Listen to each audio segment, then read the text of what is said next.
right, good afternoon, everybody. Happy Turkey Week. Happy Thanksgiving. Yeah, got a short week this week. This is the November 19, 2019 regular meeting of the Board of Water Supply. And the first item on the agenda today, requiring board action, is the approval of the minutes of the regular meeting held on October 22nd, 2018. So moved. Second. Okay, it's been moved and seconded to approve the minutes. Is there any discussion, any corrections, additions, modifications, amendments? Okay, hearing none. All those in favor of approval say aye. Aye. All those opposed say nay. Okay, moving on to the items for information. First is the status update of the Energy Savings Performance Contracting Project, otherwise known as ESPC. Chair recognizes Mr. Mark Chun.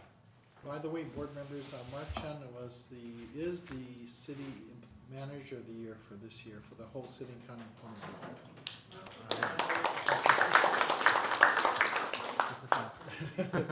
Good afternoon, board. And regarding that, just because I've been blessed to work with a lot of great people, and it's really not me. So all the success belongs to them. I just want to give an update on the ESPC project. As I look around, maybe about half of the board members saw the previous presentation. So if you could, I'll go through a few slides just to kind of give an overview first for the benefit of those that haven't seen it before. The ESPC is, as it says, an energy savings performance contracting type of mechanism. And really it's more of a financial mechanism as opposed to a scientific technological breakthrough. What we're actually doing to save energy is, you've heard it all before. Well, what this particular process allows us to do is to have the cost savings from this project pay for the improvements. And the savings are contractually guaranteed up to 20 years. That's probably the biggest part about this. So we don't just have our contractor building the PV and all the other improvements, but they actually have to go ahead and guarantee these savings over, well, actually 17 years, because there's 3 years worth of construction. It's currently being used by various other government agencies. And let's see. So as a conceptual example, our utility cost at the time that we first started this off and we did the analysis was about $27 million per year. As you folks have seen through our last several budgets, it's actually less than that. But as we start off with about $27 million a year. An ESCO would come in and guarantee to reduce these utility costs by roughly $3 million a year. These are approximate numbers that we actually have for this particular project. To do so, we would pay them about $35 million for the various work that's going to be performed. And by doing this work, they would reduce our annual utility bill by $3 million per year. After they complete the construction, we use those avoided utility costs to recoup the project costs in those 17 years. After those 17 years, they will enjoy those $3 million per year savings because everything's been paid off. Essentially, that's how that works. Now, looking at a little bit more detail, if we did nothing, in the status quo, the orange shows our utility O&M costs would be about EA amount. Then during the course of the contract, our utility bills would go down, but we have to pay back some things. We have our debt service, so that takes up some of that savings. We have our maintenance and also our M&V costs, so that takes up that white bar there. The green would then represent our net savings. However, after that 17 years, we would still be paying a little bit for our maintenance, but the rest of the green part would be our net savings. Now, this particular project had these main things that we wanted to go and accomplish. And again, these are the numbers that, oh, this is also an older slide, sorry. We are missing some numbers, that's okay. PV, we're also doing well pump replacements with more efficient assemblies, energy efficient lightings, as you can imagine, upgrading our HVAC with energy efficiency type, or more efficient HVAC units, converted some of our fleet to hybrids. We had some power factor correction equipment, time of use, rider M savings, and demand response potential. Filling in some of the other numbers there for the converting part of our fleet to hybrids, we were estimating about annual savings of about $11,000 per year. Power factor results in about $102,000 per year. Time of use, rider M, about $368,000. And the demand response is a potential in the sense that we would be working with Hawaiian Electric Company to come up with I guess almost a customized type of program between the two companies. And so that's why that dollar potential hasn't really been defined yet. We actually have to, it's part of our pilot with them is to define what this potential would be. So those dollars are actually savings projected per year That's correct, yes. for the converting part of our fleet to hybrids, the power factor, and the time of use. Yeah. And like Mark said, the demand response, we're currently in discussions with Hawaiian Electric to look at a pilot demand response program. Maybe you can explain what demand response is? Sure. And it's one of the more simpler forms. It's basically us cutting back on the amount of energy we use when HECO might have their peaks so that they don't have to go ahead and have more generators online or even build more generation capacity. So they're hoping that they can maximize the use of their PV when they have a large influx of energy in the middle of the day, and hopefully they can shift some of that load. That's one of the more classic cases and more of a large scale type of thing. The demand response now has actually been shifting to something a little bit more of a quick response type of thing, a fast frequency type of response. And so we're kind of working with them to see how that can happen. Again, those to help Hawaiian Electric stabilize their electric grid, as well as shifting the load. So it's working through some of those details of how we can have their system communicate with our system and react quickly enough to do that. So we're trying to work that through the pilot. As far as what all this energy reduction would save us, if you look at from the greenhouse gas reductions, those are the various numbers. I'll be honest, I'm not really good with a feel for what these numbers are, but that are the numbers that have been published per that kilowatt hours being saved. If I could add, in light of what's happening with our climate globally, whatever we can do to reduce our greenhouse gas emissions, I think is a responsible thing for us to do. We look at right now what's happening in California, and I just spoke to somebody in San Francisco. Their air quality is extremely bad right now in San Francisco because the winds have brought smoke from the campfire fire over 200 miles into the Bay Area. It is so bad that they closing schools and asking people to stay indoors. So we need to do our part to help reduce our emissions wherever we can. Even though it may seem to be a little part, together, we all working together, we can make a difference for our planet. Thank you. And again, the update for where we are right now in this particular project. As far as the lighting retrofits, the lights that you see above you are actually part of it. We're 100% complete. The little star being that there's a few punch list items we have to do at all of our corporation yards to make it 100% complete. But the retrofit of all the older lights has been complete, as well as occupancy sensors. PV is about 50% complete. Our ground-mounted PV is in the design stage, so we have some PV being put on top of our water tanks, our reservoirs. And we also have some sites where we're putting it on the ground at our pumping stations. It's scattered all around the island. A major one that you'll see soon is the Beretania Carport PV. So the employee parking lot as well as the equipment lot that you see outside is going to have carport over it with photovoltaics on top of that. Time of use, we had 10 stations, about 4 of them are complete. Rider M, 6 of 10. Power factor correction, 9 of 15. There's various stages of commissioning, hence the asterisk there too. So it's the installation of the equipment's there, but maybe not turned on yet. HVAC upgrades, 2 out of our 3 sites, so 2 of our corporation yards have been complete. A couple punch list items on those, as we'll be starting up the Beretania one when those designs are complete. And well pump replacements, we are in our final design for that. And again, as we talked about the demand response measures, we are working with Noresco as well as HECO as far as designing that pilot.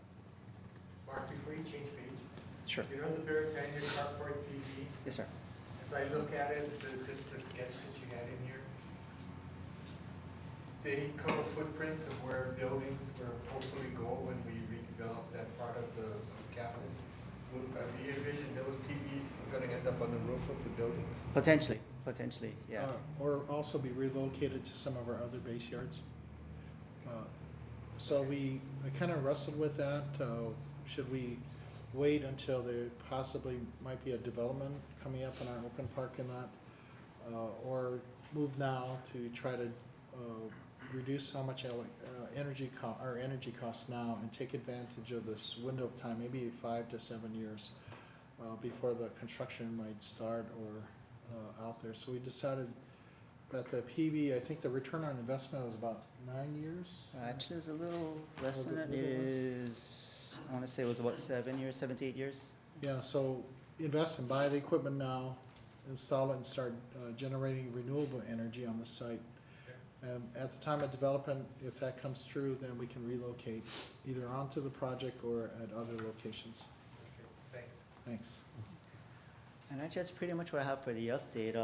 As you guys saw in your slides there, this is actually not quite complete, but as our PV would look like on top of our tanks. Very low profile. I think some buildings you might see, they're actually kind of standing out more. These are actually very low. They actually end up below your knees. Keep in mind that this is a distorted image. Our tanks are actually round, and not oblong like this, but it gives you the general idea that the PV panels are on the roof of the water tanks. Yes. And some of it will also be on the ground around the tanks or the pump station. And referencing what Member Soon was talking about, yes, this is the artist renditions of what would be here at Veritania. In the EVA side employee lot, we have 3 structures, and in the equipment lot, we'll have 1 large structure. The 2 pictures kind of give a rendition from what it would look like from a little lower elevation there.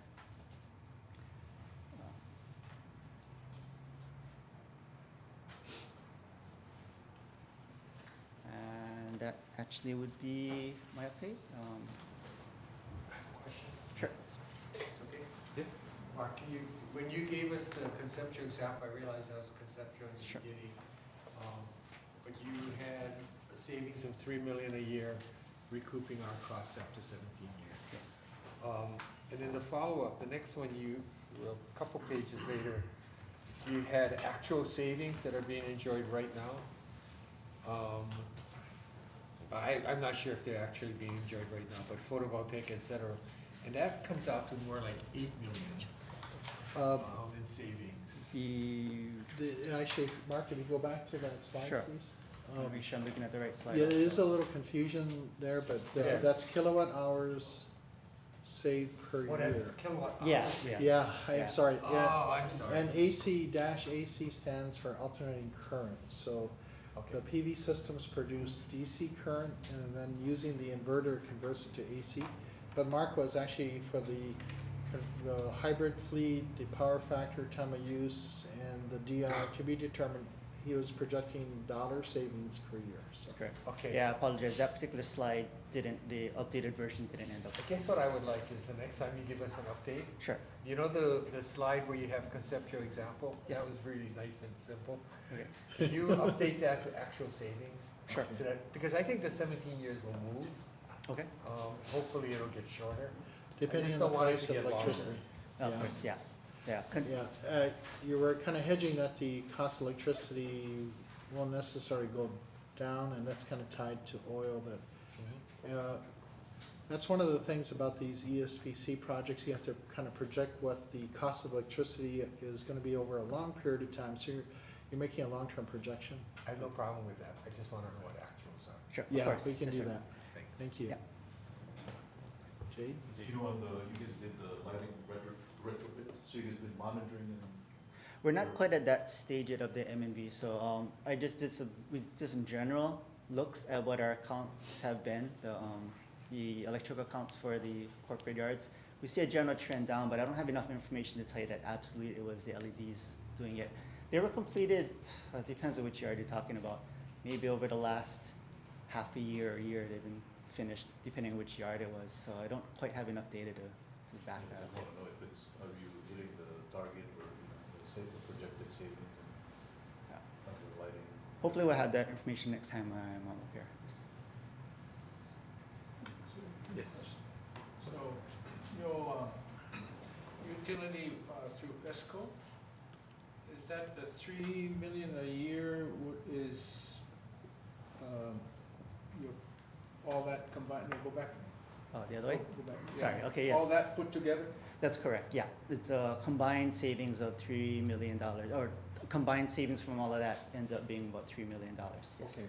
That is Then what my they're guaranteeing. next question is that, is there, how do they guarantee this? There's a measurement and verification process that happens. It's part of the contract. So every year, they've got to be collecting the data to show that their particular energy conservation measures save the amount that they said they're going to and total it if up. they don't, They don't, they write us a check for the difference. they do? Yes, sir. Just want to make sure it guarantees. Yes, sir. It's very easy to say you're going to save costs and you know, it kind of runs away from you. Yeah. The second question I have is on your converting the auto fleet. Seems kind of low, $11,898. It wasn't, yeah, that one ended up being not a major dollar savings. The way that the department uses the vehicles, it wasn't advantageous for us to shift a lot of our vehicles over to hybrids. Just that, especially at the time when this project started, the range in the vehicles and the way that we use them, the technology and the type of vehicles just weren't conducive for that. So we were going to convert just a few, approximately So 20 I'm to 30. assuming that the $11,000 saving each year is the 28, on another slide you have 21 of 28 purchased? That's Is that- correct. That's correct. Is Yeah. that part of that? That's part of that. That's exactly it. All right, members, any more questions? If not, thank you, Mr. Chan, for the report. Thanks. Thank you, members, those are good questions. Moving on to the next item for information is our Capital Improvement Program, CIP, quarterly update. Chair recognizes Mr. Jason Takaki. Good afternoon, Chair Andaya and board members. This is the quarterly capital improvement program status report. Covers encumbrances for all divisions as of September 30th, 2018. During the first quarter of the fiscal year, just under $3 million was encumbered. And there were also 2 construction contracts that were completed during the quarter. The second page provides the details on the projects awarded and completed. I'd be happy to answer any questions you might have. Simple question. The budgeted, on the second page, the top table, the budgeted amounts exactly equal the awarded amounts. Isn't, yes, exactly. We don't do it by competition, we don't competitively bid construction job. The reason in these cases that the budgeted amount is equal to the awarded amount is because these are lump sum appropriations for like pump renewal and replacement or something like that. So they use the funds as they award the contracts, they're using the funds. So this is reflecting what's been taken out of the budgeted amount, but there's like $3 million for this line item, say. So once we get to the end, we will not have as much money. Well, we'll match the awards to the budgeted amount available. In the case of almost all of these, we are using indefinite quantity, indefinite delivery. No, indefinite delivery, indefinite IDIQ. quantity, IDIQ. So we are cutting work orders for this work. Okay, thanks. The construction is they're all competitively procured. Right, the IDIQ contracts were awarded competitive. That was competitive. Right. Okay, got it. And as you use money as funds become available. Well, there's funds appropriated by the board for these different categories of work, like pump renewal and replacement, reservoir repair, facilities repair. There's these different categories that are in the budget, and we use the funds as the projects or the work orders are ready to be awarded. Mr. Takaki, so awarded to date is about $3 million. The total budgeted for the year is about almost $120 million. Right. So looks like, I mean, I know it's not gonna be equal, the 4 quarters is not gonna be, in equal 4 parts. Right. are we, as far as your expectations, we're expected to encumber the total budgeted for the year at the end? As far as the projects for the capital projects division, absolutely. This is, of course, all divisions. As we've talked about in previous years, we are trying to even out the awards throughout the fiscal year, make it easier for everyone involved in the process, the manager, the procurement, our friend here from Corporation Counsel, who reviews every contract. And it's a slow process. Up till now, everything really has been at the end of the fiscal year, but it is getting better every year. So you look at this year's encumbrances of just under $3 million. This compares very favorably with last fiscal year when about just under $900,000 was awarded. And even though the budget is larger in fiscal year 19 than it was last year in fiscal year 18, this is still a significantly larger 2.5% of the budget as opposed to about 0.8% of the budget in the first quarter of last year.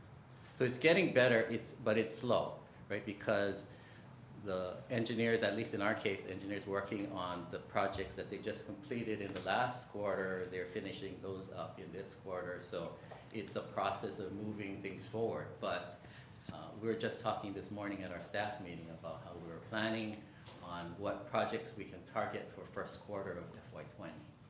And it's a planning thing, really, more than anything else. But Jason, in previous years for the total CIP, what was their performance in previous year? It has always been low in the first quarter. No, I mean overall for the whole year. Overall for the whole year, I don't think we have been below, in total, I don't think we've been below 95% of executing the budgeted amount. In many years we've gone over. And that's for 4 quarters? Yeah. A challenge of government is that when the budget becomes available come July 1st, it's getting procurements out the door. And in this case, I would say this is actually a pretty good positive sign. We've bid out almost and awarded $3 million in construction in the first quarter of the fiscal year, which started on July 1st. So that's progress. It's moving in the right direction. We want to try to do more work in earlier quarters, so it's not all in the third or fourth quarter, which it usually is. Third or fourth quarter is where the big rush comes in to get It often is, but overall, as the manager pointed out, we have been very successful in getting out the projects that we say we're going to do. And that is really the key to a lot of the improvements we've been making in our division on the predictability of project delivery. All right, members, any questions? Okay, thank you for your report. Moving on to the next item is item number 3 for information. It's a recruitment status. Chair recognizes Michelle Thomas. Good afternoon, Chair Andaya and board members. I'm here to give you the quarterly update for the quarter of August through October of 2018. We've had quite a bit of activity over this last quarter as we are ramping up the recruitment for our accelerated CIP. For the quarter, we had 20 new hires, 10 promotions, 2 demotions, 12 separations, and 26 new approvals to fill. We've averaged over 100 positions that are in recruitment at any given time during the last quarter, and we are continuing to ramp up that recruitment as we move forward. We do anticipate in the next quarter that there will be some additional retirements as we are hitting the end of the year when traditionally we have more retirements. Is there any questions? Is there any way to predict approximately how many retirements we will be expecting, or is that when the form is turned in? Unfortunately, we don't have any way to predict that unless the employees decide to inform us ahead of time. They're only required to let us know 30 days in advance. Okay.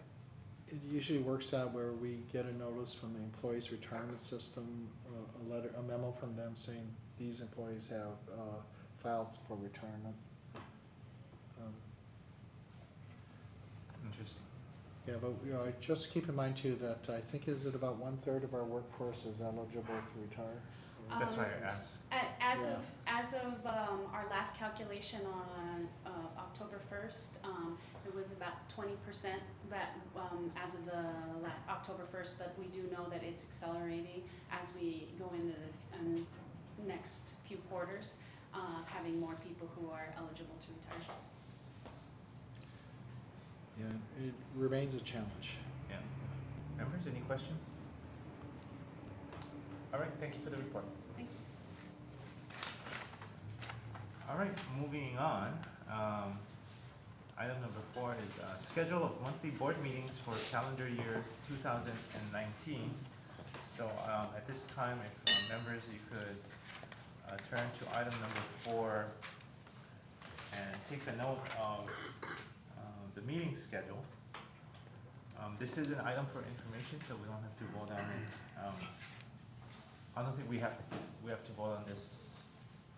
It's just an item for information. If you could just maybe take this with you and record it in your schedules. And if you have any conflicts, let us know. Yeah, please do. Thank you, Chair, for pointing this out because it's important that we have at least one meeting a month and we'll try to meet quorum of at least 4 board members present. I do want to thank the board. I think this past year has been a good year in terms of getting quorum every month. I think there might be only maybe 1 month that we did it, so that's a pretty good record. So thank you. Thank you. All right, moving on to the next item. Item number 5 is a status update of groundwater levels at all index stations. Chair recognizes Mr. Barry Usagawa. Mr. Chair, members, as of October, no index wells are in low groundwater status.